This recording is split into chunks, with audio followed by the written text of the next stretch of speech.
Si te gusta este episodio de El Chupacabras, recuerda que ya tienes todos los episodios disponibles en Amazon Music. Solo tienes que descargar la app. Es gratis. Nos escuchamos por allá.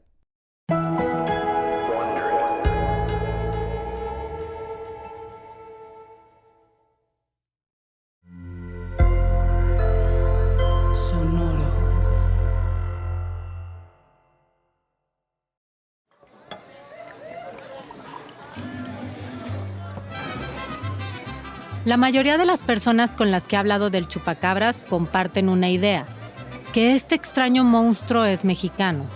Suena lógico. Somos una cultura milenaria llena de seres mágicos. Pero la realidad es que el chupacabras migró a México. No se sabe si llegó saltando, volando a la velocidad de la luz o de contrabando en un barco. El hecho es que antes de que atacara en nuestro país, apareció en Puerto Rico entre palmas y orquídeas. Y mató a sus primeras víctimas en 1995 al ritmo de la salsa de Héctor Lavoe. El chupacabras atormentó ganado en el centro de este país caribeño por varios meses, pero se hizo famoso en Canóvanas, al este de la isla, muy cerquita del Océano Atlántico. Las escenas eran dantescas, animales apilados y tirados por el suelo. Algunos mutilados, otros abiertos de la barriga, sin tripas ni órganos vitales. Muchos de ellos con orificios en el cuello. Eso sí, todos sin una gota de sangre.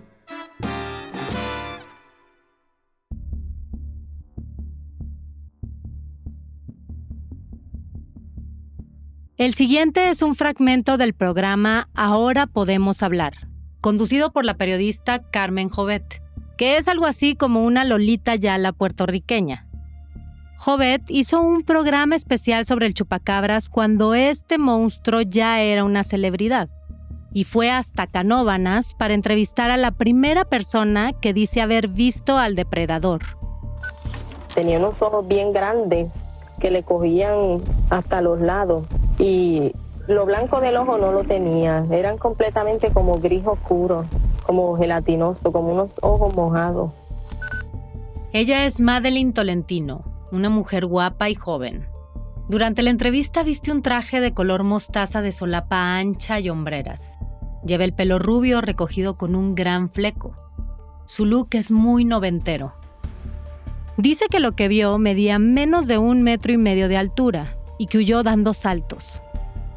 Madeline está rodeada de palmeras.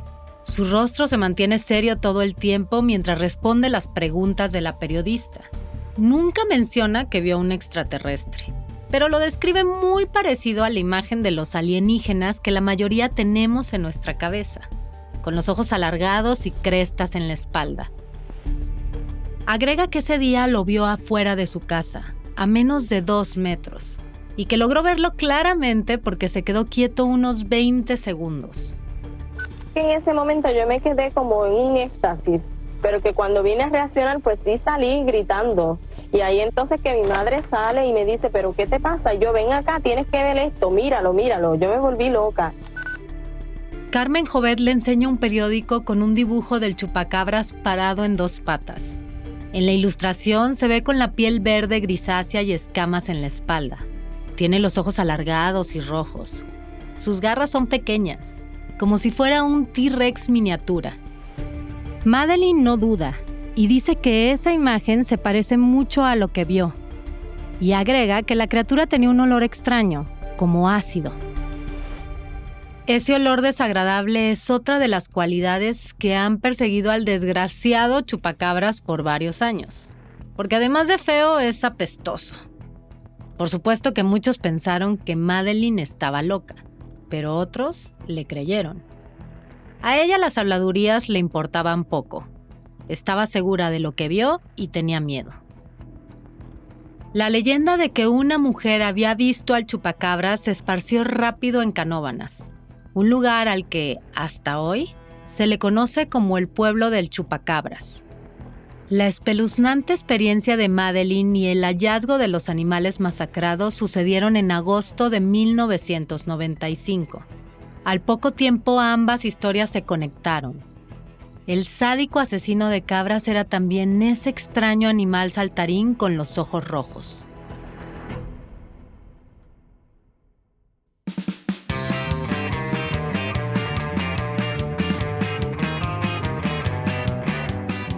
Mi nombre es Ana Paula Tovar. Acompáñame en este episodio a conocer el origen del chupacabras, su mudanza de Puerto Rico a México y las explicaciones que se han dado sobre este ser mítico que cautivó a toda una generación. Esto es El Chupacabras, un podcast de Wondery y Sonoro. Episodio 2. El origen.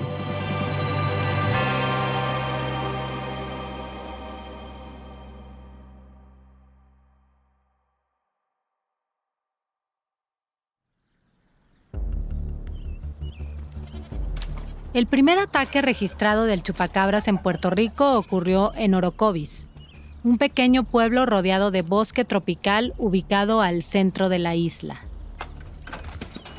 Era marzo de 1995 y una mañana, un granjero descubrió que habían asesinado a su ganado. Los animales tenían el cuello perforado y estaban desangrados. El caso atrajo a algunos periodistas. El teléfono 726-75. Vamos a hacer una pausa y regresamos en De Eso Yo Quiero Hablar. Mi hijo, que era el que estaba en los controles del programa, en la producción, me dice: tienes a un reportero de WKQ que tiene algo importante que comunicar. Y entonces lo dejamos al aire. Él es Silverio Pérez. Es uno de los locutores más famosos de Puerto Rico. Esa tarde, mientras estaba conduciendo su programa de radio llamado De Eso Yo Quiero Hablar, y quiero hablar lo enlazaron en vivo con un reportero que estaba en Orocovis.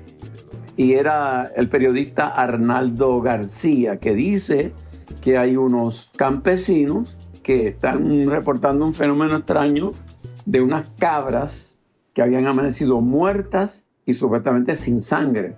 Y era un fenómeno como que medio extraño. Silverio dice extraño y hace una mueca de sarcasmo mientras lo entrevisto por videollamada. Es un hombre delgado y muy simpático. Comenzó su carrera como músico y luego se hizo popular en los medios. Como locutor es dicharachero y en su programa hacía comentarios jocosos sobre las noticias. Esa tarde de marzo de 1995, sin darse cuenta, dio en el clavo. Y no lo pensé, simplemente dije: oye, Arnaldo, pues si tienes más noticias de ese chupacabras, pues me dejas saber. Y así fue como Silverio bautizó a uno de los seres míticos más importantes de Latinoamérica. 2 días después de haber bautizado por accidente a esta criatura, Silverio se topó con algo que lo sorprendió mientras leía El Nuevo Día, el periódico más importante de Puerto Rico. Y dice: tal y como lo bautizó un locutor de radio, el fenómeno del llamado chupacabra se ha extendido y mucha gente empieza a decir en distintos pueblos de la isla que han tenido experiencias similares. Y entonces de pronto ya el nombre como que quedó. Yo en ese momento no cobré conciencia de que eso tuviese ninguna importancia. Silverio creía que la noticia desaparecería a los pocos días, pero la historia comenzó a crecer.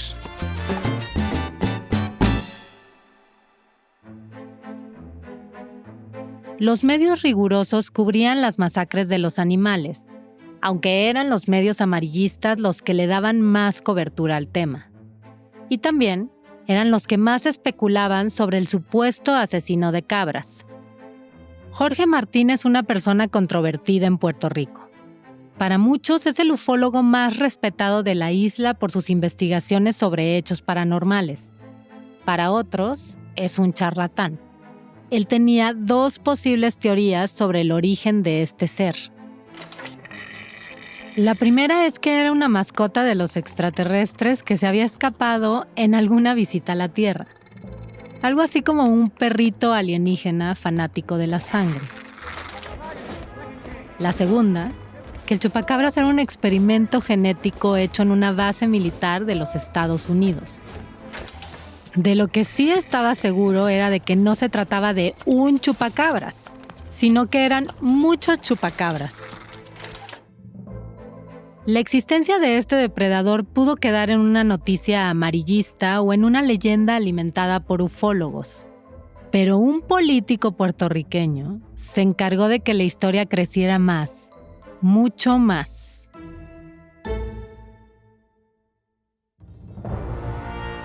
Se llamaba José Chemo Soto. Se le ocurrió organizar unas brigadas en el pueblo de Canóvanas porque estaba apareciendo el fenómeno por allí. Y esto le dio a él una publicidad extraordinaria. En los 90, José Chemo Soto tenía poco más de 50 años. Lució un bigote bien recortado y apenas se le asomaban unas canas en su pelo negro. Tenía 2 años como alcalde de Canóvanas cuando el chupacabras apareció y lo convirtió en la prioridad de su gobierno. Es un problema que está en la agenda de nuestro municipio, donde muchos agricultores han perdido sus animales.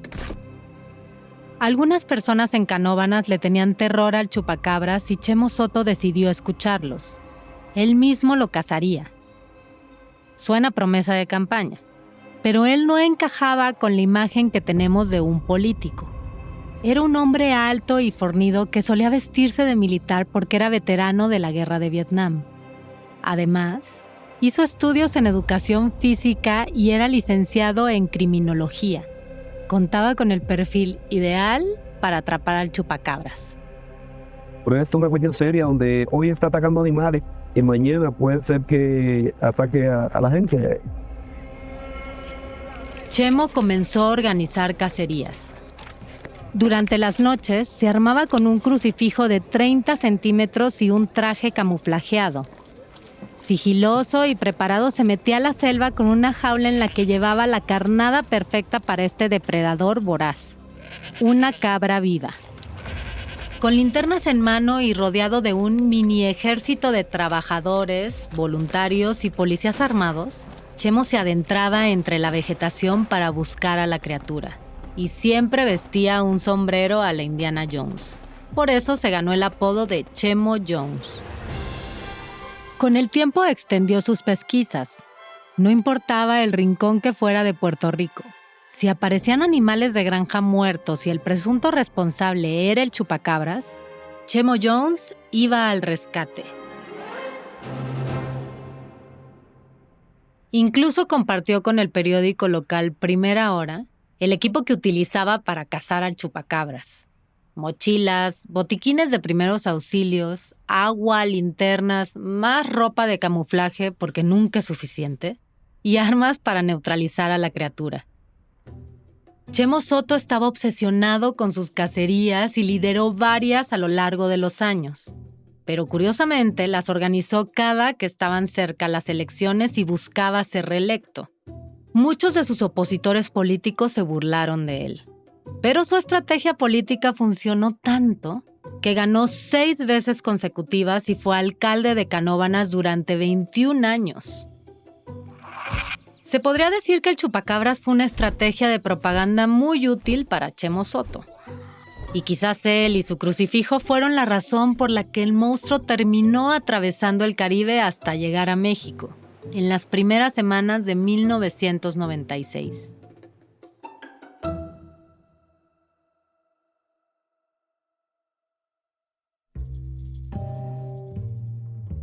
Mire, desde Puerto Rico, luego pasó a Estados Unidos y ahora aquí en México.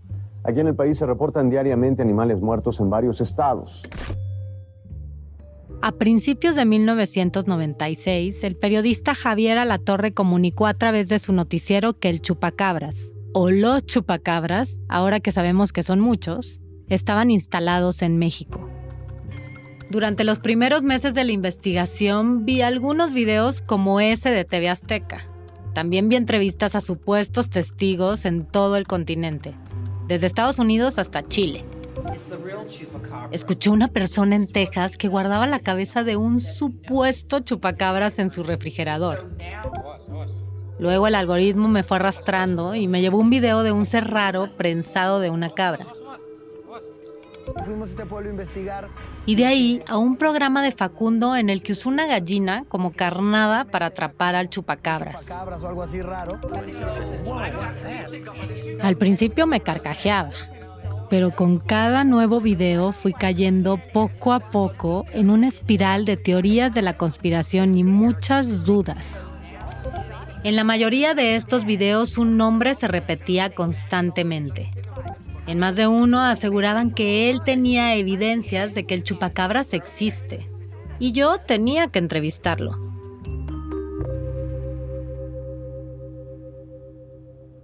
Este es un animal real, que no tiene nada de chistoso y que los que digan lo contrario, pues que presenten las evidencias de eso. Él es Jaime Maussan, el periodista que más ha investigado el fenómeno ovni y lo paranormal en México. Lo visité en sus oficinas ubicadas en Santa Fe. Tercer Milenio, el medio que dirige, está en un centro comercial rodeado de corporativos. El lugar tiene patios circulares de vidrio que te hacen sentir dentro de una gran pecera, o con un poco de imaginación, dentro de una nave espacial. Además tiene su propia cabina de radio y un estudio de televisión, desde donde sigue transmitiendo su programa a través de Internet. A lo largo de su carrera, Jaime Maussan ha investigado casos controversiales y el chupasangre no fue la excepción. Comenzó trabajando en los 70 en Televisa, como parte del equipo de Jacobo Zabludovsky, y fue uno de los primeros periodistas en hacer investigaciones sobre medio ambiente. En los 90, el fenómeno ovni lo lanzó a la fama. Muchos lo tachan de loco, pero otros comparten sus hipótesis sobre la vida inteligente en otros planetas y son fanáticos de sus reportajes sobre hechos paranormales. Algún día alguien va a encontrar, va a capturar uno de estos seres y se van a dar cuenta que lo que estoy diciendo es absolutamente real. Maussan habla y se mueve idéntico como se ve en la pantalla.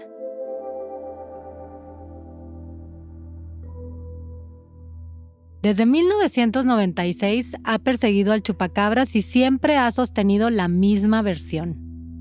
Es un animal terriblemente inteligente y además tiene capacidades fuera de lo normal, es decir, me parece que puede volar en total oscuridad y que tiene una gran envergadura en sus alas y que le permite alejarse, acercarse prácticamente de manera súbita a cualquier sitio. De acuerdo a su hipótesis, esta criatura no es un extraterrestre. Es un animal de este planeta que sobrevivió desde la prehistoria. Maussan dice que, como vive en cuevas inaccesibles para los humanos, es perfectamente válido que no exista registro alguno sobre él. Y remata su teoría con una explicación de por qué fue visto en la década de los 90. A mí me hace pensar que la sequía sí tiene que ver en que salgan estos animales a conseguir alimento. La sequía que menciona Maussan fue real. En 1996, cuando se registraron más ataques del chupacabras, México sufrió una de las 4 sequías más graves del siglo XX. Muchos ranchos cercanos a la frontera se quedaron sin agua y eran comunes las imágenes de vacas muertas en el desierto. El chupacabras fue una calamidad más para los ganaderos en ese año. Y según las investigaciones de Jaime Maussan, no solo atacó animales de granja, también atacó a seres humanos. Una mujer que salió de su casa y este ser estaba en el techo de su casa, muy bajita, y ella le empezó a pegar con una escoba y el ser casi como que se le quería venir encima. Ella se asustó mucho y se escondió y ya, no supo más. Pero pues todos estos casos nos hablan de que no fue una alucinación. La descripción de Maussan es muy amplia y exacta.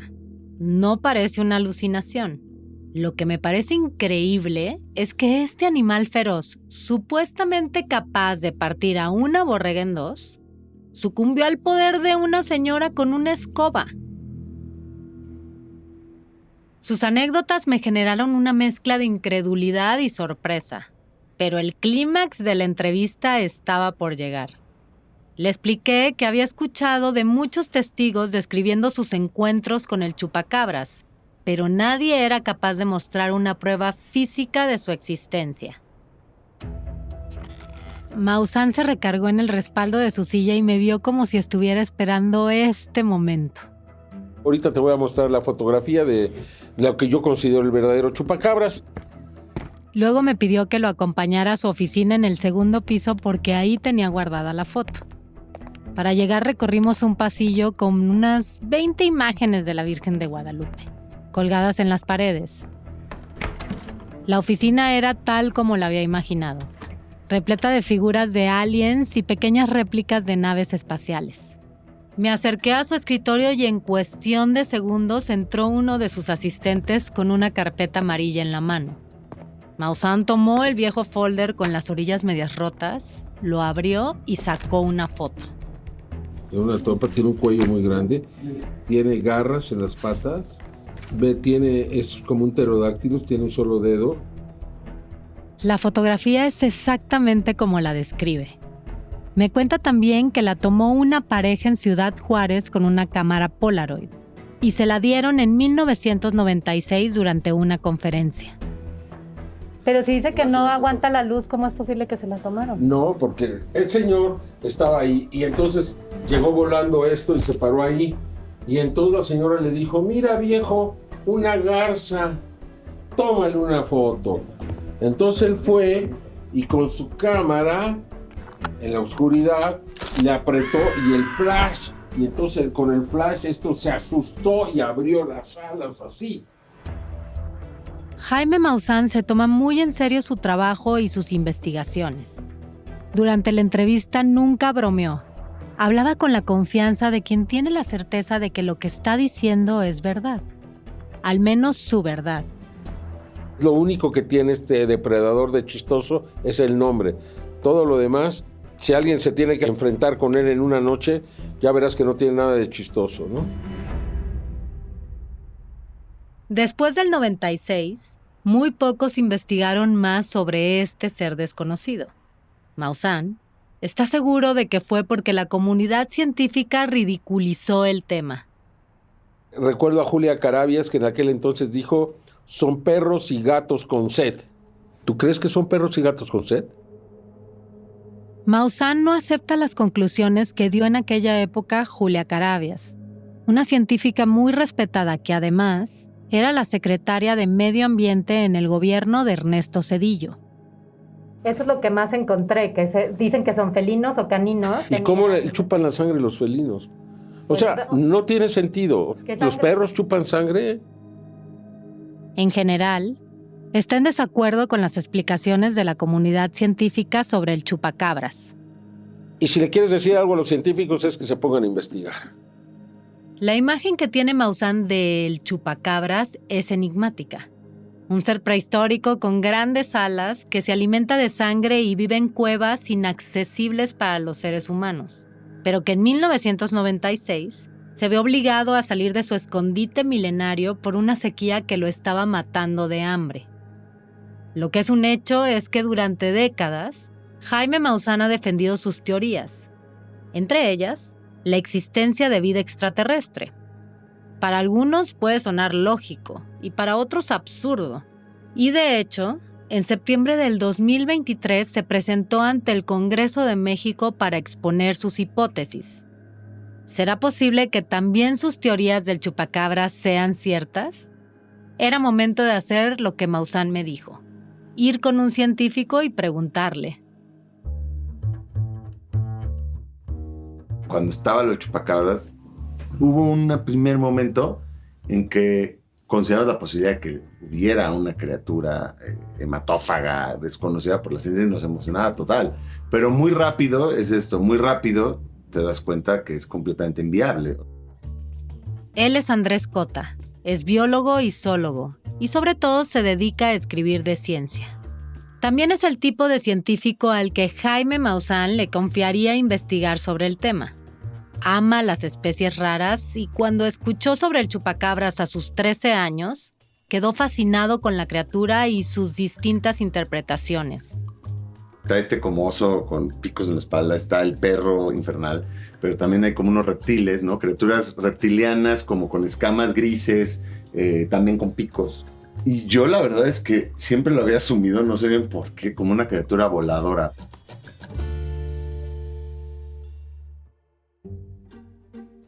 Ahora con 41 años y mucha experiencia en su campo, coincide con la respuesta que la comunidad científica tiene hasta ahora sobre quién o qué mató a esos animales.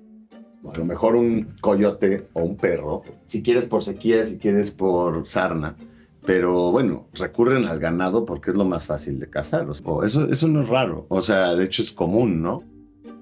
Andrés me explica que al día de hoy no existe evidencia científica de un animal como el que describen Madeleine o Maussan. Y empieza por analizar al chupacabras en comparación con otros animales que también son aficionados a la sangre. Y los que comen sangre son chiquitos, porque mantener un cuerpo, mantener un organismo a partir de sangre no es fácil. O sea, parece que en realidad la sangre es muy poco nutritiva, ¿no? O sea, la sangre tiene algunas cosas, pero es difícil hacerte una dieta íntegra, completa, solo de sangre. Un murciélago vampiro sí es chiquito. Es del tamaño de una taza de té. Pero la versión de los testigos que vieron al chupacabras era que medía casi 1,5 metros y pesaba unos 20 kilos, más o menos. Como del tamaño de un border collie. Bueno, para que un animal así sobreviva alimentándose solo de sangre, tendría que tomar 8 litros diarios. Así que la masacre de las 16 borregas muertas se queda corta. Volvamos a las cabras, su alimento favorito. Una cabra adulta tiene 3.5 litros de sangre. Eso significa que para sobrevivir, el chupacabras tendría que matar a más de un par todos los días. Entonces las masacres hubieran sido muchas y por un tiempo prolongado. A menos de que el chupacabras sea como un oso grizzly y se alimente de más, para luego irse a echar siestas largas en su cueva. Lo que sigue siendo raro es que según algunos rancheros su ganado estaba desangrado. Y Andrés también tiene una explicación sobre esto. La sangre deja de fluir, y no solo deja de fluir, sino que se concentra por gravedad en cierta parte, depende de cómo acaba el cuerpo. Para sangrar tienes que tener el flujo cardíaco andando, ¿no? Y la sangre fresca. En cuanto se para el sistema, digamos, la sangre se coagula, pues, ¿no? Sí, y entonces no hay esa idea de que tú abres un cadáver y sale sangre, no sale, de hecho. Es muy probable que para el momento en el que los rancheros y curiosos descubrían a los animales muertos, su sangre estuviera coagulada y diera la impresión de que estaban secos. Pero aún quedaba una opción que podía ser viable, que el chupacabras en realidad sea un animal muy pequeño que no haya sido descubierto por los científicos. Y no es una idea tan descabellada. Ya ha habido especies de las que no supimos nada durante siglos, por ejemplo, el dragón de Komodo. El dragón de Komodo, durante siglos se contaban estas historias de las islas de Indonesia, donde estaban los lagartos gigantes como humanos, hasta que no fue en 1910 que ya llegó un naturalista que los describió y dijo, no, pues esto sí existe. Andrés no cree que ese sea el caso del chupacabras, porque descubrimientos como el dragón de Komodo suceden en zonas inexploradas por el ser humano, como en islas recónditas o en las inmensidades del océano. Y ya sé lo que estás pensando. Puede que sí viva en las profundidades de alguna cueva, como dice Maussan. Las posibilidades son infinitas con estos animales míticos y por eso es tan fácil apasionarse con seres como Pie Grande, el monstruo del lago Ness o el chupacabras. Esas criaturas nos ofrecen mundos emocionantes que desafían a la realidad. Que Gaby Martínez, que me gusta, es un buen autor catalán, tiene este concepto de los animales invisibles. Pueden ser animales que están en grave peligro de extinción y que ya casi no hay, o que son muy huidizos por naturaleza, o que ya están extintos, o que en realidad nunca existieron, pero que imprimen una influencia muy profunda sobre las localidades donde supuestamente coexisten con ellos. Y el chupacabras vaya que imprimió una influencia muy profunda en la memoria colectiva de los mexicanos. Definitivamente yo creo que el chupacabras no es real, o sea, pero en un sentido existe en la mente de las histerias que creó.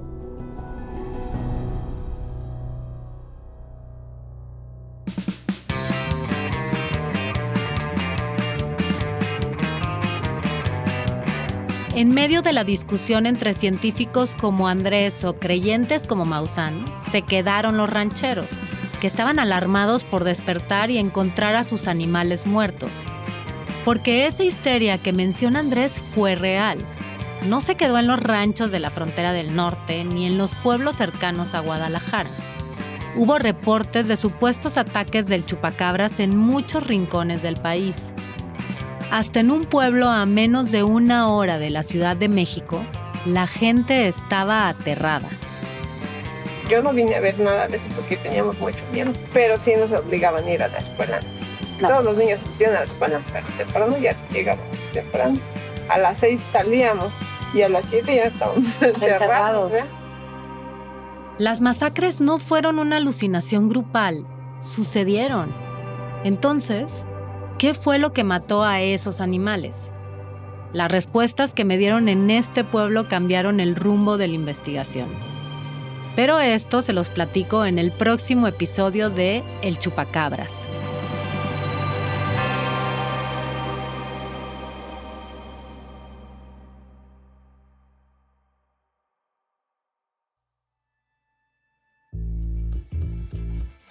Este show fue desarrollado por Wondery y Sonoro, una serie sobre el misterio detrás del fenómeno mediático más surreal de México.